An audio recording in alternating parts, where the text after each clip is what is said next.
학생 여러분 안녕하십니까? 저는 성균관대학교 의과대학 내과 이준행 교수입니다. 오늘은 위험에 대해서 말씀드리겠습니다. 위험과 관련된 가장 흔한 질문이 무엇이라고 생각하십니까?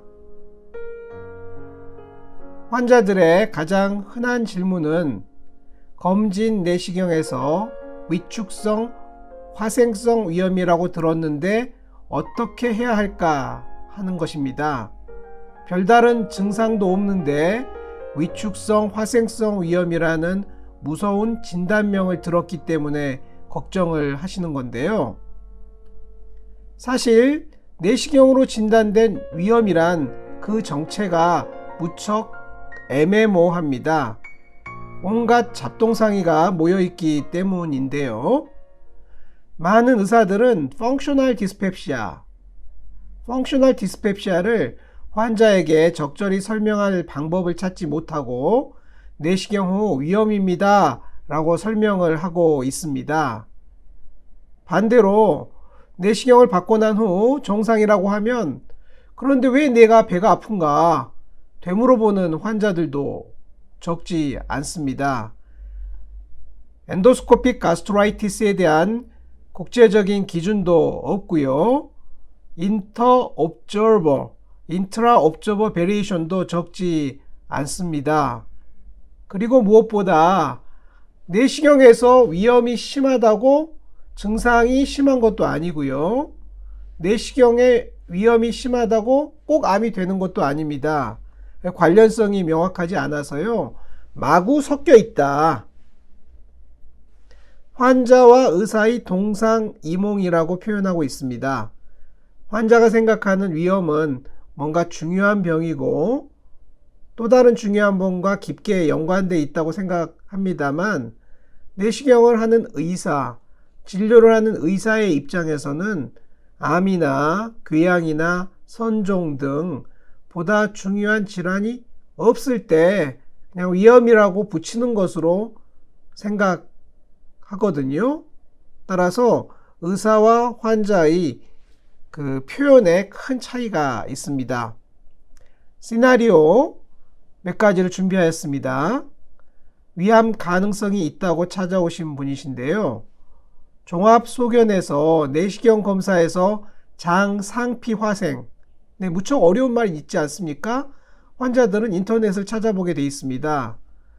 장상피 화생 소견이 보여 위암 발생 가능성이 있다라고 쓰여 있어 깜짝 놀라서 상급 종합병원을 찾아오셨다는 건데요. 저는 내시경 사진을 자세히 검토한 이후에 통상 1년 후 내시경을 하면 되고 매우 걱정하셔서 찾아오셨으니까 이번만 6개월 후에 검사를 해보시도록 추천하였습니다. 또 다른 젊은 여성인데요. 내시경 검사를 하였더니 위가 매우 늙었다. 언제 암이 생겨도 이상하지 않다. 라는 설명을 들었다는 것입니다. 37세 여성이 위가 늙었다고 이야기를 들으면 놀라지 않을 수 없을 것입니다. 그래서 찾아오는데요.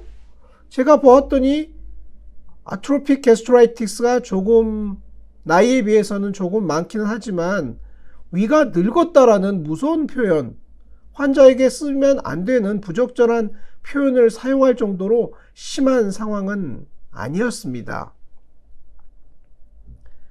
또 보험금 지급이 어렵다고 찾아오신 분도 계셨는데요. 위축성 위험이나 화생성 위험은 서양 교과서에서는 위암의 위험인자로 쓰여 있기 때문에 이러한 소견이 있을 때 보험금 계약에 문제가 생기는 그런 경우가 있는 것 같습니다. 저로서는 참 이해하기 어려운 상황이었습니다.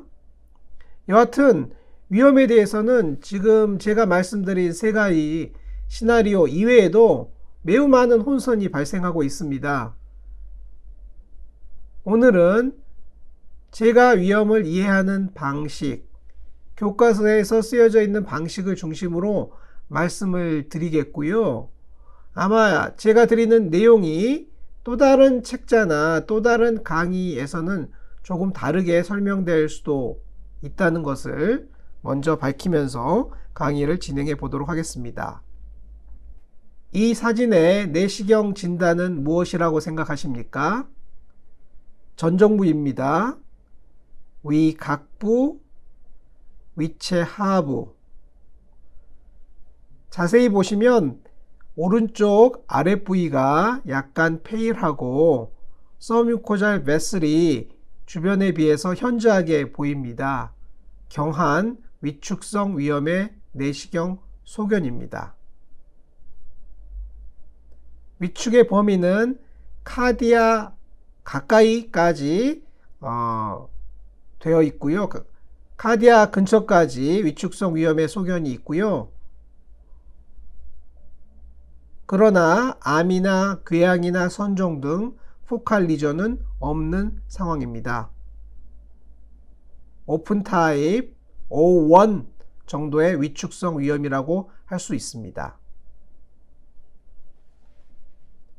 이 내시경 사진의 진단은 무엇이라고 생각하십니까?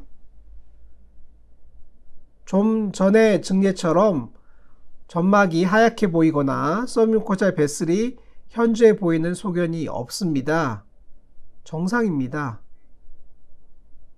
이 환자의 내시경 소견은 무엇이라고 생각하십니까? 정상입니다. 이 환자의 내시경 소견은 무엇이라고 생각하십니까? 정상입니다. 정상은 정상으로 진단을 붙이는 게 좋습니다. 그렇다면 정상 위 내시경에서는 염증이 전혀 없는 것일까요? 우리가 조직 검사를 해보면 내시경 유관 소견에서 염증 소견이 뚜렷하지 않다 하더라도 병리적으로는 약간의 염증 세포 침윤이 있습니다. 밥을 먹고 사는 사람은 누구나 조직 검사상 약간의 염증이 있는 것이거든요. 조직 검사에서 염증이 있다고 내시경 결과를 모두 위염으로 붙일 수는 없습니다. 100명을 검사했는데 100명이 다 환자다. 이 또한 이상한 일 아닙니까? 약간의 위험은 정상 범위에 속하는 것입니다.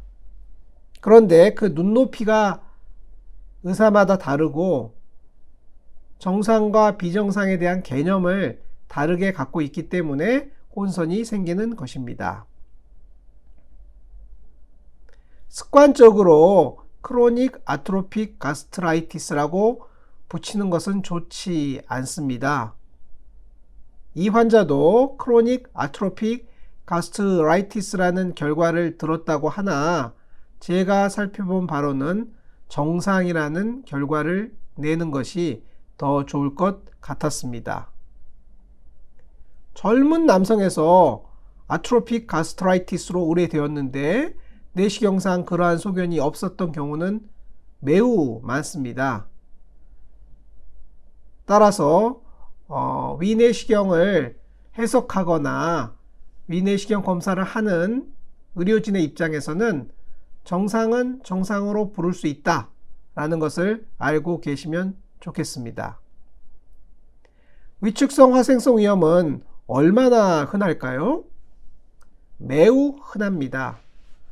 한 건진센터에서 위축성 위염의 빈도를 보고한 내용인데요.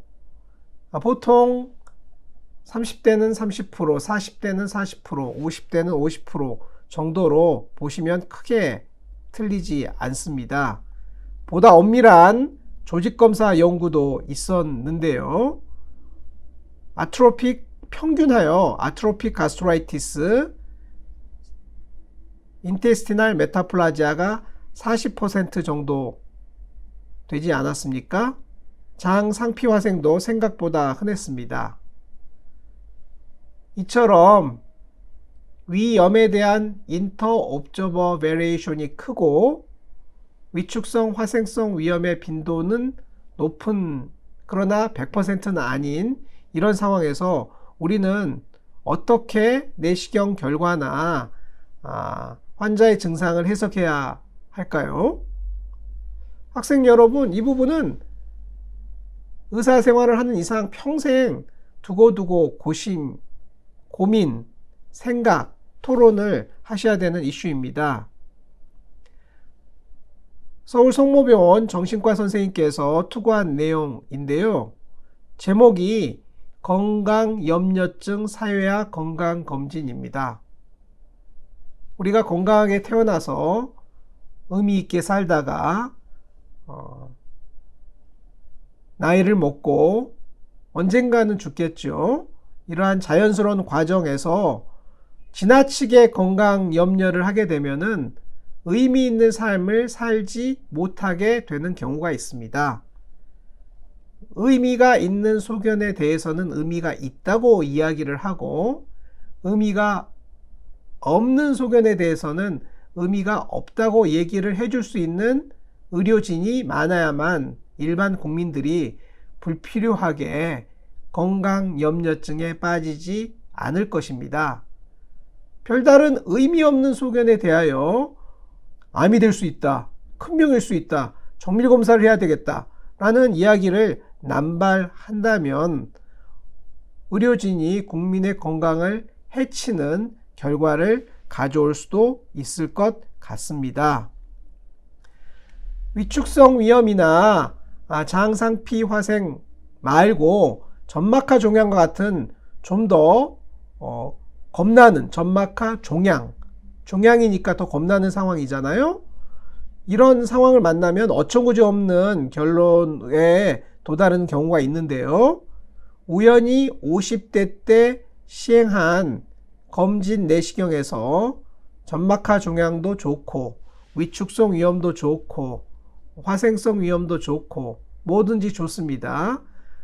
의의가 명확하지 않은 소견이 발견된 이후 그 이야기를 듣고 난 다음부터 갑자기 건강염려증에 빠져서 무수히 많은 검사를 받으면서 병원을 다니다가 결국은 아무 일도 없이 고령에 또 다른 질병으로 돌아가시는 분들이 많습니다. 50대부터 90대까지 그 작은 소견으로 무수히 많이 병원을 다녔던 것이 이분의 인생에 무슨 의미를 줄 수 있겠습니까? 위암을 공부하는 의사의 입장에서는 아무리 전암성 병소라고 기술되어 있다 하더라도 그 정도에 따라서 하이그레이드 디스플라지아와 같이 특별한 경우가 아니라면 짧은 간격의 내시경이 오히려 나쁜 결과를 가져올 개연성이 있다는 것을 잊지 말아야 할 것 같습니다.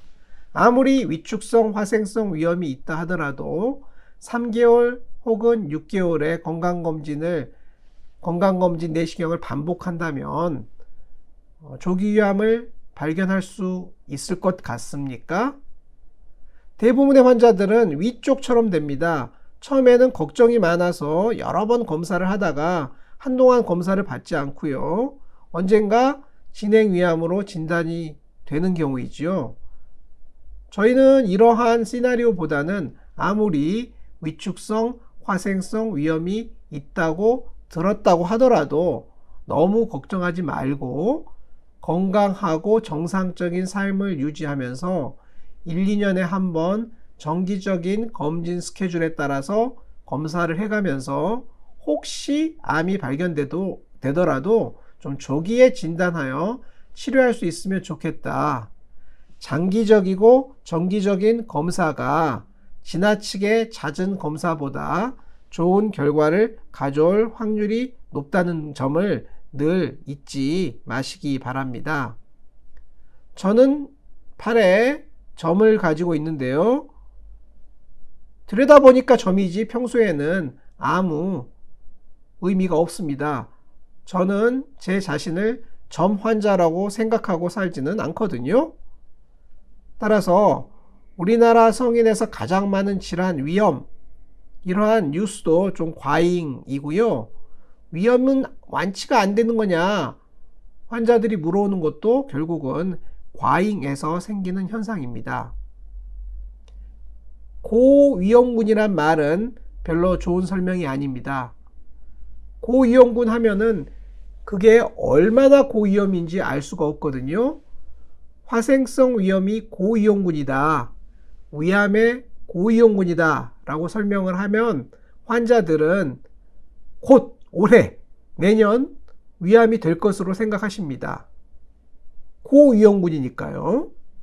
그러나 정상인에 비해 약간 높다는 이야기였을 수 있거든요. 따라서 1년에 암이 진단될 확률이 몇 %입니다. 10년에 몇 %입니다. 와 같은 방식으로 보통 사람이 어느 정도 걸리는데 거기에 비해서 약간 높은 정도입니다 라고 사이언스에 근거한 정확한 데이터를 제시해 주어야만이 환자의 정상적인 삶을 깨트리지 않을 수 있습니다. 그러면 저는 어떻게 하고 있을까요? 저의 입장은 위내시경에서 가장 중요한 것은 암, 궤양 여부라고 봅니다. 위축성 위염, 화생성 위염의 임상적 의의, 특히 우리나라에서의 임상적 의의는 아직 명확하지 않고요. 우리나라는 어차피 위암의 발생이 많은 나라이기 때문에 전국민 건강검진을 권하고 있지 않습니까? 이런 상황에서는 더더욱 위축성 위염, 화생성 위염의 의미가 명확하지 않습니다. 암, 궤양, 선종 이외에는 모두 특별한 것이 없다고 생각하고 정기적이고 장기적인 검진을 받는 것이 유리할 거다라고 생각하고 있습니다. 그리고 포칼 리전에는 집중합니다. 위험과 같이 디퓨즈한 것의 의미는 좀 적고요. 포칼한 리전은 프리네오플라스틱, 진정한 의미의 프리네오플라스틱 혹은 아주 작은 캔서일 수 있기 때문에 포칼 리전은 잘 찾아서 내시경으로 치료한다거나 적절히 대응해 주시면 될 것 같고요.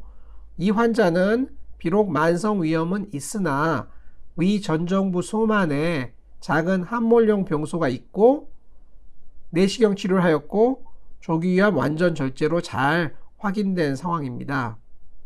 환자에게는 어떻게 설명할지 늘 고민인데요. 이와 같은 문구를 만들어서 환자와 함께 읽어보면서 진료하고 있습니다. 좀 전에 설명드린 바와 같이 우리나라는 위암이 많이 발생하는 나라인데 그래서 건강검진을 하고 있는데 이러한 상황에서는 우연히 발견된 위축성 위염, 화생성 위염의 의미가 생각만큼 명확하지 않다. 따라서 걱정되시면 1년에 한 번으로 내시경을 단축할 수는 있으나 그 이외에 무슨 특별한 약을 드신다거나 특별한 추가적인 정밀검사를 한다거나 하실 필요는 없다는 것을 말씀드리고 장기적이고 정기적인 처방을 권하고 있습니다. 여기까지 긴 시간 동안 저의 개인적인 의견을 말씀드렸고요. 사실 개인적인 의견이 더 중요할 수 있습니다. 프랙티컬하기 때문인데요. 이 정도 말씀드리고 지금부터는 좀 더 교과서적인 이야기로 진행해 보겠습니다. 먼저 위염의 분류입니다. 가스트릭 글랜드는 두 가지 형태가 있습니다. 전정부는 파일로릭 글랜드, 위체부는 푼딕 글랜드, 옥신틱 글랜드입니다. 위산은 푼딕 글랜드, 옥신틱 글랜드에서 나오는데요. 이 사이사이에 스트로마 그리고 점막층에 염증 세포가 침윤하면 위염이라고 부를 수 있습니다. 병리학적인 위염이라고 부를 수가 있고요. 위염과 약간 구분해서 사용할 수 있는 용어가 가스트로패시입니다. 이는 위에 뭔가의 질환이 있는데 염증이 현저하지 않은 경우를 말하는데요. 예를 들어 엔세이드를 사용하는 환자에서 발생하는 위의 변화는 가스트라이티스라기보다는 가스트로패시에 가깝고요. 미국의 코카인을 사용하는 그런 마약 중독자에서 보이는 병변도 가스트라이티스라기보다는 가스트로패시에 가깝습니다. 그러나 현실적으로 두 용어를 명확히 구분할 수 없습니다. 결국 교과서에서도 가스트라이티스와 가스트로패시를 한꺼번에 이렇게 그룹 지어서 분류하고 있는 경우도 있습니다. 기타 다양한 분류가 있는데요. 에티올로지에 따라서는 교과서에 자세히 쓰여져 있는 분류인데 현실적으로는 에티올로지가 명확하지 않은 경우도 많아서 임상가들은 클리니컬 시그니피컨스를 중요하게 생각해서 아트로픽 가스트라이티스냐 논 아트로픽 가스트라이티스냐로 나누어서 보기도 합니다. 아트로픽 가스트라이티스는 아무래도 암 발생 위험이 약간 올라가는 경우이고요. 논 아트로픽 가스트라이티스는 별로 올라가지 않는 경우인데요. 논 아트로픽 가스트라이티스라고 해서 위암이 안 생기는 건 아닙니다. 따라서 그 의미가 생각보다 크지 않다라고 서두에 설명드렸던 것입니다. 패솔로지를 근간으로 하는 위험의 분류는 비엔나 분류가 있고요. 내시경 소견을 중심으로 한 위험의 분류는 저처럼 내시경하는 의사에서 중요한데 쉰들러 분류나 여러 분류가 있지만 아직도 명백하게 정의되어 있지는 않습니다. 여러분의 교과서 해리슨을 보면은 아큐트 가스트라이티스, 크로닉 아트로픽 가스트라이티스, uncommon form of gastritis로 나누고 있어서요. 이를 참고해서 저는 specific gastritis, 뭔가 원인이 뚜렷한 박테리아, 파라사이트, 메디케이션과 같이 특별한 원인이 있는 위염과 그렇지 않은 non-specific한 위염을 나누고요. non-specific한 위염은 증상에 따라 그 위험도에 따라서 아트로픽, 논 아트로픽으로 나누는 이 세 가지 방식으로 나누는 방법을 선호하고 있습니다. 위염의 원인 중 헬리코박터가 있습니다. 이는 별도의 강의 시간에 자세히 다뤄질 예정이므로 오늘은 제가 간단히만 말씀드리겠습니다. 헬리코박터 위염의 내시경 소견은 주름 비대, 점막 부종 및 탁한 위액, 기저부의 점상 출혈과 발적, 림포폴리큘라 가스트라이티스, 결절성 위염으로 부르기도 합니다. 잔토마.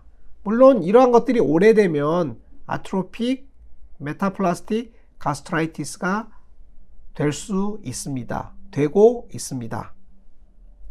헬리코박터 위염입니다. 위저부의 diffusan redness, scattered petechiae 이렇게 부르는 소견이고요. diffuse redness가 위 체부 푼두스에 보이는 소견입니다. 주름이 두꺼워져 있고 점막이 부종을 보이며 위액도 탁해 보이는, 그리고 치료를 하지 않으면 오랫동안 비슷한 소견이 유지되는 상황입니다. 여러분들에게 꼭 말씀드리고 싶은 것은 림포폴리큘라 가스트라이티스입니다. 헬리코박터 강의 시간에 자세히 다루어지겠지만 헬리코박터 감염을 가지고 있는 비교적 젊은 분의 위에서 보이는 강한 면역 반응의 결과인데요. 위벽에 림포이드 폴리큘이 생성되고 그로 인하여 내시경으로 보았을 때 위 표면이 그래뉼라하게, 즉 닭살처럼 보이는, 영어로는 구즈 스킨이라고 합니다. 닭살처럼 보이는 이런 경우고요. 아직 명확하지 않으나 특별히 암 발생 위험이 높다라는 일부 주장이 있어서요. 저는 헬리코박터 제균 치료를 꼭 권하는 타입이 되겠습니다. 잔토마는 리피드 레이든 마크로파지에 의해서 노랗게 지방이 침착되는 경우인데요. 대부분 헬리코박터 감염과 관련이 있습니다. 그러면 헬리코박터 감염이 없는 위는, 정상 위는 어떻게 보일까요? 염증세포의 침윤이 상당히 적기 때문에 아주 투명하게 보이고요. 점막이. 그 결과 점막에 있는 가느다란 혈관, RAC이라고 부릅니다.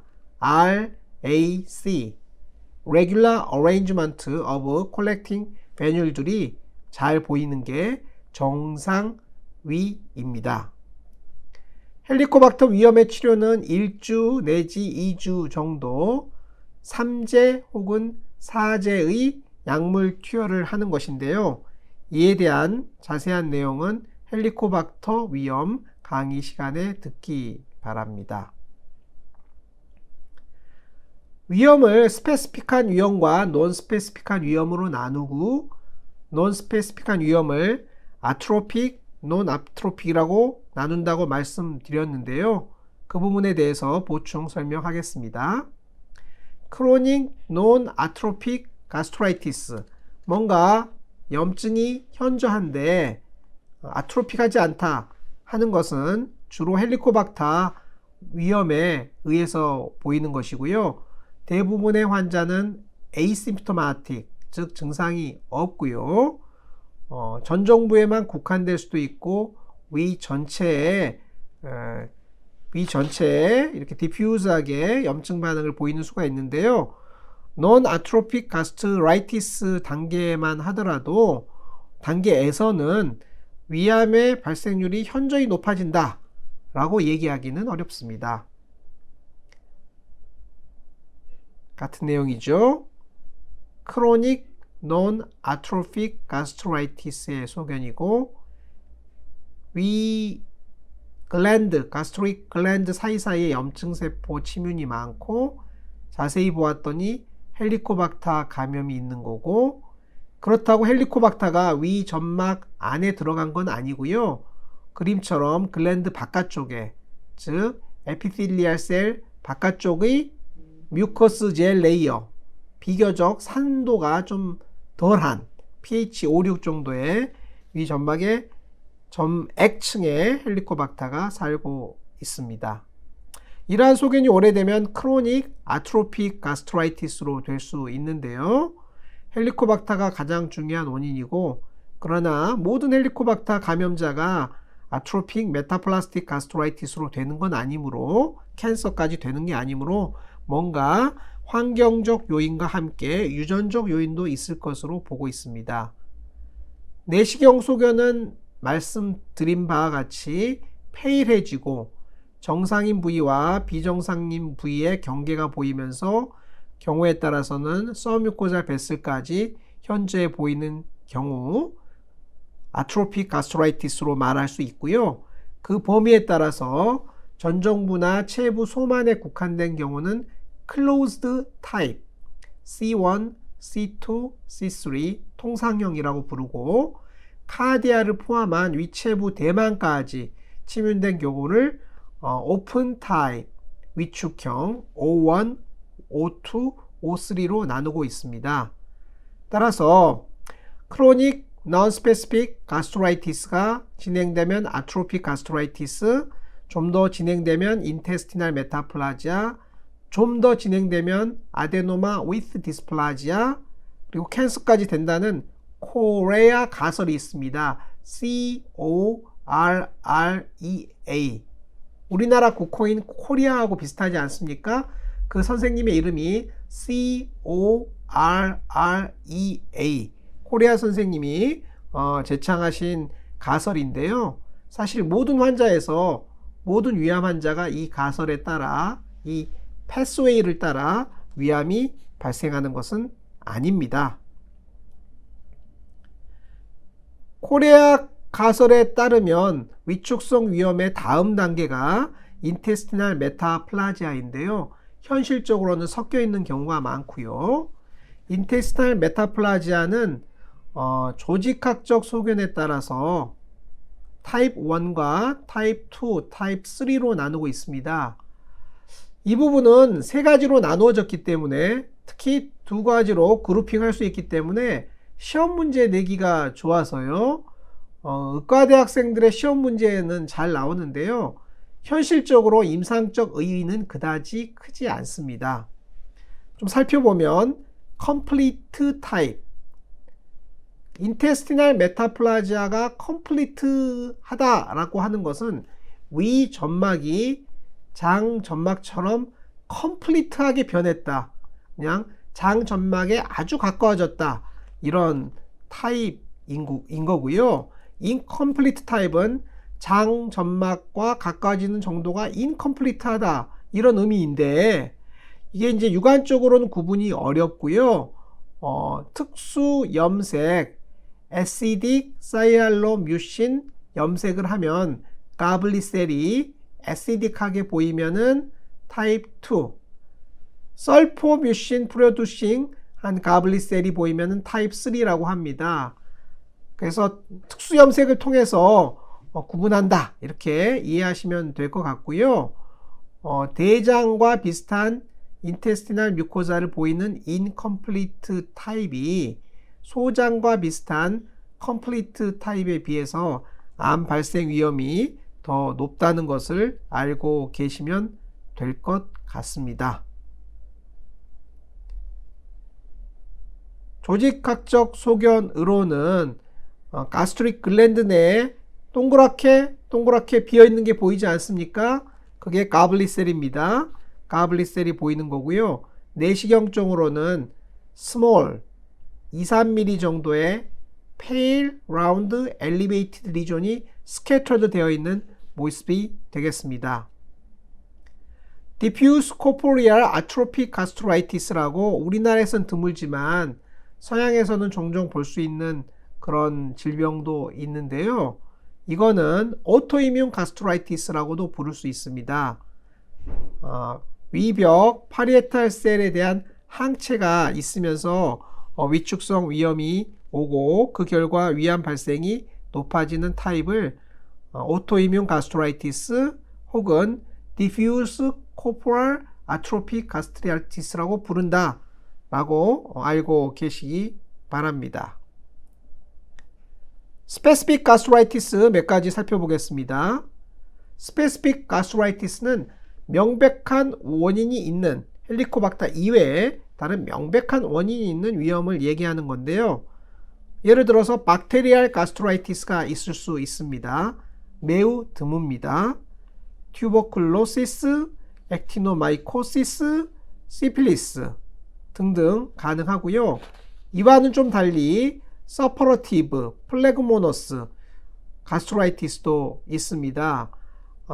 서퍼러티브 플래그모너스 가스트라이티스는 스토막 갱그레인이라고 부르기도 하는데요. 다양한 박테리아에 의해서 발생할 수 있습니다.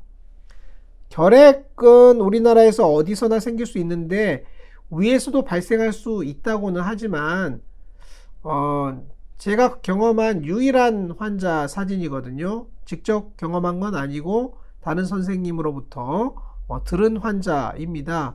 위 결핵은 있기는 하지만 매우 드물다 라고 보시면 될 것 같고요. 시필리스는 원래 이제 스킨이나 손의 변화가 보이는 성기나 손의 변화가 보이겠지만 위 벽에도 다양한 염증성 변화를 초래할 수 있습니다. 그래서 가스트릭 시필리스도 간혹 볼 수 있습니다. 요즘은 성병을 에이즈 중심으로만 생각하기 때문에 에이즈 이외에 다른 성병에 대해서는 의료진이나 일반인이나 관심이 약간 줄었는데요. 그 결과인지 알 수는 없으나 가스트릭 시필리스가 좀 늦게 진단되는 예가 있는 것 같습니다. 바이러스도 위험을 일으킬 수 있는데요. CMV나 헤르페스가 대표적입니다.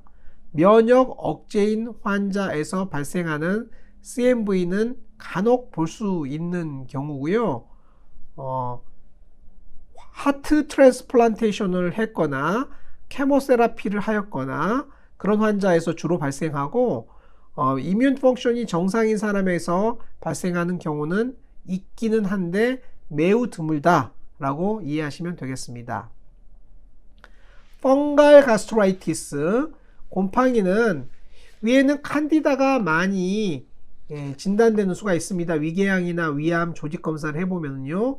그러나 이 칸디다가 직접 뭔가의 병을 일으킨 경우인지 아니면 다른 병에 의해서 위벽에 일부 네크로시스가 있기 때문에 거기에 우연히 캔디다가 슈퍼 인펙션 된 것은 아닌지 명확하진 않는데요. 대부분 후자입니다. 즉 칸디다가 위에 무슨 병을 일으키는 경우는 드물고 다른 병이 있을 때 그 위에 슈퍼 인펙션 된다 이렇게 생각하시고요. 펑거스 중에 드문 병 중에 하나가 뮤콜마이코시스가 있습니다. 대부분 면역 상태가 안 좋거나 지나치게 술을 많이 드시는 분들에서 드물게 볼 수 있는 질환입니다. 위궤양인데 모양이 다소 이상하고 그 다음에 thick하고 하얀 엑수데이트가 유난히 현저한 경우, 이거는 궤양에 캔디다가 슈퍼 인펙션 되면서 모양의 변화를 초래한 경우 아닌가 생각하고 있습니다. 기생충 중에는 아니사키스가 있습니다. 참조기, 안하고, 명태 등 온갖 종류의 해산 어류를 충분히 익히지 않고 먹었을 때 발생하는 거고요. 안하고는 일본 표현인 걸로 아는데 우리나라 말로는 붕장어인데요.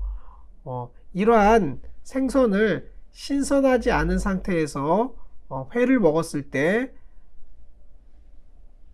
생선의 장내에 있어야 될 아니사키스 유충이 생선의 근육으로 옮김으로써 우리가 그 근육을 먹어서 감염이 될 수 있는 것입니다. 급성 복통을 일으키고요. 이유는 아니사키스 라바, 고래회충의 라바입니다. 여러 회충의 라바인데요. 라바가 장을 파고들듯이 염증을 일으키기 때문에 무척 심한 급성 통증을 일으키고요. 내시경으로 보면은 하얀 실이 위벽에 강하게 부착되어 있는 모습이고 내시경으로 제거하면 금방 통증이 사라지는 그런 임상상을 보입니다. 매우 심해서 복통이 매우 심해서 내시경 응급실을 찾았는데 내시경에서 갑자기 좋아지기 때문에 명이라는 이야기를 듣는 경우가 있습니다. 질병 자체가 그런 특성을 가지고 있는 것입니다. 간혹 급식에 고래회충이 나왔다 근데 이 회충 아니고도 비슷한 것들이 많이 음식에 섞여 있을 수가 있거든요. 그래서 이런 것 때문에 너무 크게 놀라지 마시고요. 상황을 정확하게 파악하면 좋을 것 같습니다. 회충도 내시경에서 발견될 수 있는데요. 아니사키스는 수미리짜리 아주 가는 실인데요. 회충은 2, 3cm 크기의 긴 마치 지렁이처럼 보이는 경우인데요. 발견하면 제거하고 회충약을 드리면 되겠습니다. 우리나라에서는 드물지만 가스트라이티스라기보다는 가스트로패스라고 할 수 있는 병 중에 매니트리어 병이 있는데요.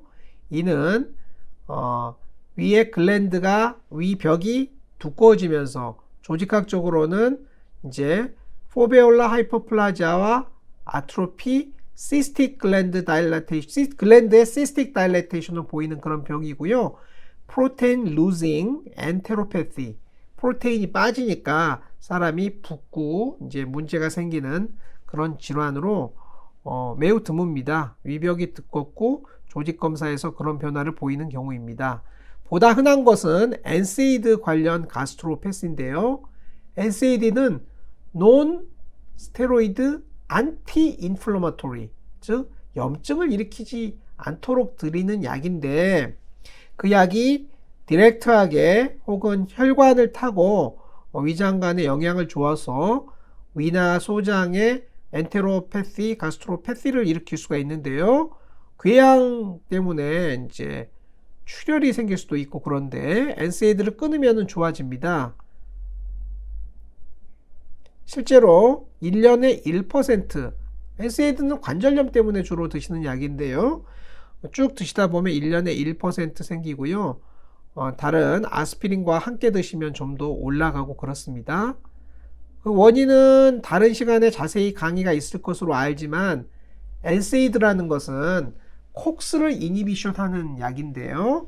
사이클로옥시지나이즈 엔자임 1, 2가 있는데 1은 뭐 쉽게 얘기하면 호메오스타시스를 유지하는 데 도움이 되는 중요한 긍정적인 엔자임, 2는 염증에 관련된 통증과 관련된 별로 부정적인 엔자임으로 개념적으로 나누어 본다면 이 둘을 동시에 억제하기 때문에 부작용이 생기는 거고요. 따라서 좋은 엔자임은 놔두고 나쁜 엔자임만 치료하면 좀 합병증이 없이 치료 효과를 얻을 수 있지 않을까 해서 개발된 약들이 COX-2 셀렉티브 이니비터입니다. 그런데 어찌 세상에 좋은 일만 있겠습니까?